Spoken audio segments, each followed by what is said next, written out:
morning students. Good morning parents. How are you all? I am your Hindi teacher Deepti Rawal. बच्चों, आज हम Hindi grammar सीखेंगे और हिंदी ग्रामर में चैप्टर नंबर 8 सीखेंगे।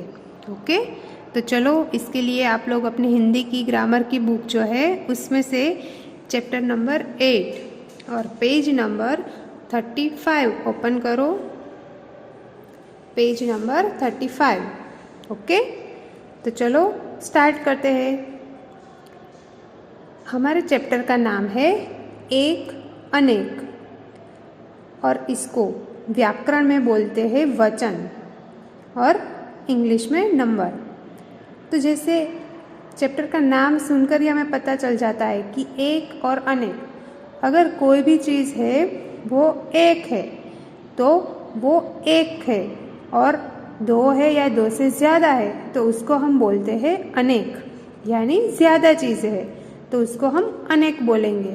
ओके, और इसको जो एक चीज़ है तो उसको हम बोल सकते हैं एक वचन, और जो दो या फिर दो से ज़्यादा चीज़ होती है तो उसको हम बोलते हैं बहुवचन।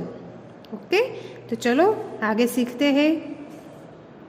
देखो यहाँ पर एक केला, दो केले।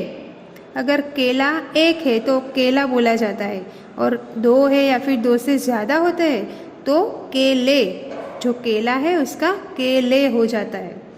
तो एक केला जो है वह एक वचन हुआ और दो केले जो है वो बहुवचन हुआ, यानी कि अनेक। ओके, आगे देखो। एक फूल, पांच फूल। तो यहाँ पर एक फूल जो है वह एक है यानी एक वचन, और पांच फूल तो यानी अनेक और बहुवचन। अनेक भी बोल सकते हैं और बहुवचन भी बोल सकते हैं। ओके, चलो आगे देखो। एक पेंसिल, तीन पेंसिलें। यहाँ पर भी एक पेंसिल जो है यानी कि एक वचन हुआ, और तीन पेंसिलें यानी बहुवचन हुआ। ओके, एक चिड़िया, चार चिड़िया। यहाँ पर चिड़िया एक है तो चिड़िया लिखा हुआ है, और देखो चार है तो अनेक यानी बहुवचन हुआ, तो उसमें क्या हो जाता है चिड़िया, या के ऊपर चंद्र बिंदु। ऐसे ही आगे एक चूहा, चार चूहे। तो एक चूहा जो है वह एक वचन हुआ और चार चूहे जो है वह अनेक यानी बहुवचन हुआ। एक तितली, छह तितलियाँ। एक तितली जो है वह एक, छह तितलियाँ है वह अनेक यानी बहुवचन। ओके, तो ऐसे ऊपर दिए गए जो चित्र है वो उसमें से देखकर हम उसकी संख्या का पता लगा सकते हैं कि वह कितने हैं। तो शब्द के जिस रूप से संख्या का पता चलता है उसे हम वचन कहते हैं। ओके, वचन के दो भेद होते हैं, जैसे मैंने आपको पहले सिखाया वैसे ही कि दो भेद होते हैं, एक वचन, बहुवचन। अभी एक वचन किसको बोलते हैं? तो शब्द के जिस रूप से हमें उसके एक होने का बोध हो वह एक वचन कहलाता है। जैसे कि एग्जाम्पल देखें तो लड़का, पुस्तक आदि। ओके, ये एक वचन हुआ। अभी बहुवचन, तो शब्द के जिस रूप से उसके अनेक होने का बोध हो वह बहुवचन कहलाता है। यानी कि कोई भी शब्द है उसका जो रूप है उससे हमें पता चले कि ये दो है या दो से ज़्यादा है यानी कि अनेक है, तो उसको हम बहुवचन कहते हैं। जैसे लड़के, पुस्तकें आदि। ओके, तो ये एक वचन और बहुवचन जो है वो आपको अच्छे से समझ में आ गया है ना? Yes, very good. अभी इसके आगे हम थोड़ा सा और सीखेंगे। चलो, वचन तो आपको आ गया। ओके, ये हमारा चैप्टर नंबर 8 था, और आज हम साथ में दूसरा चैप्टर भी सीखेंगे, चैप्टर नंबर 9। तो इसके लिए आप अपनी हिंदी ग्रामर तो है ही, उसमें चैप्टर 9 और पेज नंबर 38 ओपन करो। ओके बेटा, आज हम ये दूसरा चैप्टर भी सीखेंगे साथ में। चैप्टर 9 उसका नाम है सबका नाम। सबका नाम यानी उसको हम व्याकरण में बोलेंगे सर्वनाम। ओके, सर्वनाम। और इंग्लिश में इसको बोला जाता है प्रोनाउन। प्रोनाउन। ओके, चलो तो हम स्टार्ट करते हैं सर्वनाम सीखने की। सबसे पहले यहाँ पर देखो, आपको चित्र दिख रहा है बर्थडे पार्टी का, है ना, और उसके नीचे आपको लिखा हुआ भी दिख रहा है। तो यहाँ पर जो लिखा हुआ दिख रहा है वहाँ पे जो भी मैं अभी आपको सुनाऊंगी पढ़कर, उसमें देखो कि जो शब्द है कोई कोई वो डार्क ब्लैक कलर से लिखा हुआ है, उस पर आपको ज़्यादा ध्यान देना है।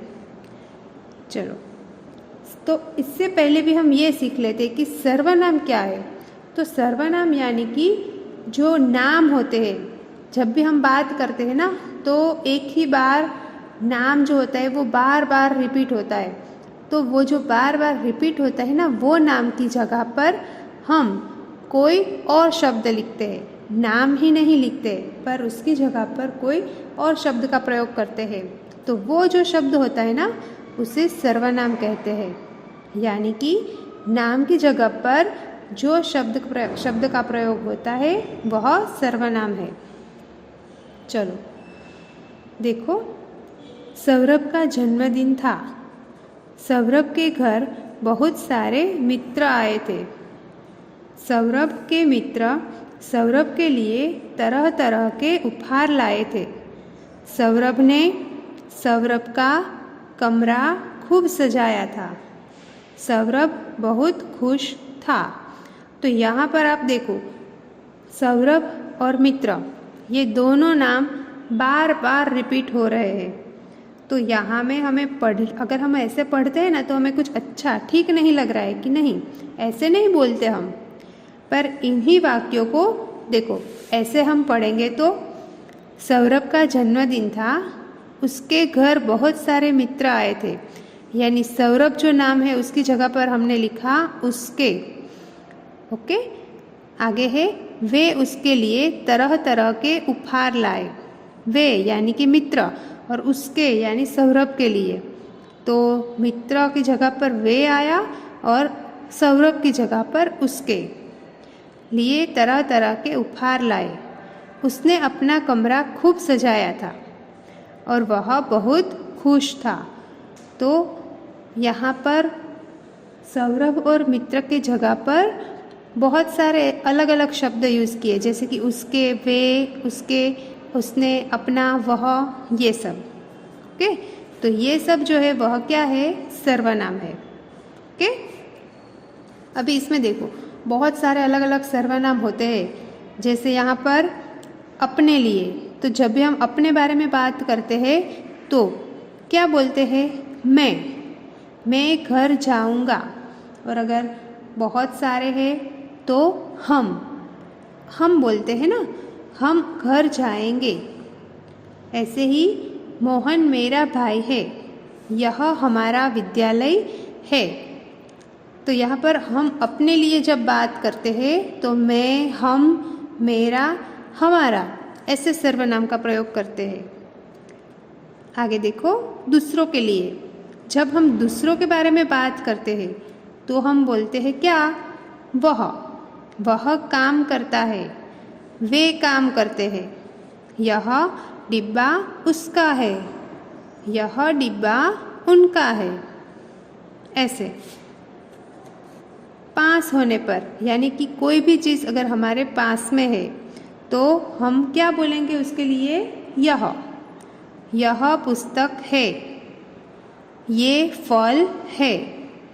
ओके, इसके आगे है देखो, छोटों व अपने बराबर वालों के लिए। अगर हमसे कोई छोटा है या फिर हमारे जितने एज का है, आपके भी छोटे भाई बहन होंगे या फिर आपके जितने एज वाले यानी आपके फ्रेंड्स होंगे, तो उनके लिए आप क्या बोलोगे, तुम कहाँ जाओगे, तुम्हें क्या चाहिए। ओके, तो तुम और तुम्हें बोलते हैं। इसके बाद में है बड़ों के लिए। तो जब हम बड़ों के बारे में बात करते हैं, बड़ों से बात करते हैं, तो उनको रिस्पेक्ट देते हैं। तो उन्हें हम तुम, तुम्हें ऐसा नहीं कहेंगे, पर हम उसके लिए क्या यूज़ करेंगे? आप। जब भी बड़ों के लिए बात होती है तो आप यहाँ बैठिए, आपका बेटा आया है। ओके, ऐसे हम यूज़ करते हैं। तो ये जो सर्वनाम है, इसमें हमने मुख्य बातें जो सीखी वो ये है कि नाम की जगह जिन शब्दों का प्रयोग किया जाता है वे सर्वनाम कहलाते हैं। अपने लिए मैं, हम, दूसरों के लिए तू, तुम, और जो पास नहीं है उनके लिए वह, वे का प्रयोग किया जाता है। ओके बेटा, तो ये है सर्वनाम। शॉर्ट में आपको इतना याद रखना है कि नाम की जगह पर जो शब्द का प्रयोग होता है उसको सर्वनाम बोलते हैं। ओके, तो अभी आपको वचन और सर्वनाम दोनों अच्छे से समझ में आ गया होगा, है ना? तो चलो नेक्स्ट वीडियो में फिर से मिलेंगे। बाय।